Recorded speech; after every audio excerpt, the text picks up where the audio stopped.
అవధూత చింతన శ్రీ గురుదేవ దత్త. దత్త భక్తులకు, దత్త ఉపాసకులకు అందరికీ నమస్కారం అండి.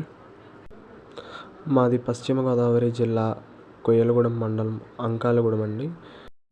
సాధారణంగా దత్తాత్రేయుని యొక్క భక్తులు అందరి విశ్వాసం ఏమిటంటే, ఎక్కడైతే ఈ ఔదుంబర వృక్షం ఉంటుందో అక్కడ దత్తుడు కొలువై ఉంటాడు అని అందరూ అనుకుంటాము. అయితే మా ఊరిలో ఉన్నటువంటి విశేషం ఏంటంటే, ఇక్కడ దత్తాత్రేయుని యొక్క ఒక మందిరం అయితే ఉంది. 1970వ సంవత్సరంలో ఇక్కడ ఈ మందిరం నిర్మించారండి. ఇక్కడ ఉన్నటువంటి మీరు చూస్తున్న ఈ ఔదుంబర వృక్షం ఏదైతే ఉందో అది పిఠాపురం నుంచి తీసుకువచ్చినటువంటి వృక్షం. ఎంతోమంది సాధువులు, సన్యాసులు అందరూ కూడా ఇక్కడ తపస్సు చేసినటువంటి ప్రదేశం అండి ఇది. 3 నెలల పాటు గాయత్రి హోమం చేసి, సప్తాహ పారాయణం చేసి, ఆ వచ్చిన శక్తి మొత్తాన్ని కూడా ఈ ఔదుంబర వృక్షానికి ధారపోసి అప్పుడు ఇక్కడ దత్తుడిని ప్రతిష్ఠించడం జరిగింది. కానీ ఇక్కడ దత్తుడు ఎప్పటి నుంచో ఇక్కడ ఉంటున్నాడు అన్న విషయం చాలామందికి, మా చుట్టుపక్కల గ్రామాల వారికి కూడా చాలామందికి తెలియని విషయం. కానీ మేము ఇక్కడ ఏం నిర్ణయించుకున్నామంటే, ఇక్కడ శిథిలావస్థకు వచ్చింది దేవాలయం మొత్తం. కాబట్టి ఇది మళ్ళీ పునఃప్రతిష్ఠ చేయదలిచి ఊరిలో గ్రామ పెద్దలు అందరూ నిర్ణయించుకున్నారు.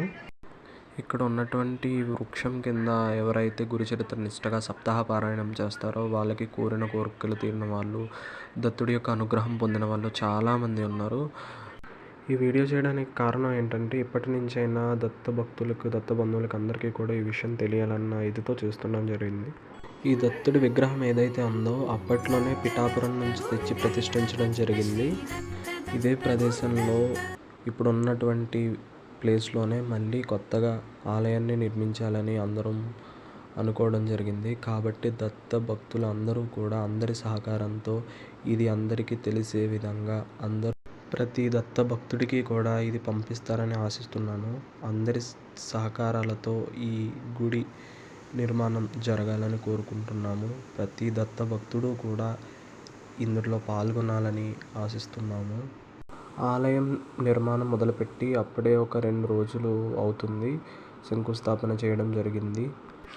ఎవరైనా దత్తభక్తులు ఈ ఆలయ నిర్మాణానికి సంబంధించి విరాళాలు ఇవ్వదలిచిన వారు ఎవరైతే ఉన్నారో వాళ్ళు చివరిలో ఒక నంబర్ ఇస్తాము, వాళ్ళని సంప్రదించండి. విరాళం ఇచ్చిన వారికి రసీదు కూడా మీకు పంపించడం జరుగుతుంది. ప్రతిష్టా కార్యక్రమానికి కూడా అప్పుడు మేము అందరికీ లొకేషన్ డీటెయిల్స్ అన్నీ సెండ్ చేస్తాము. అందరూ కూడా వచ్చి కార్యక్రమంలో పాల్గొనాలని కోరుతున్నాము. జై గురుదేవ దత్త.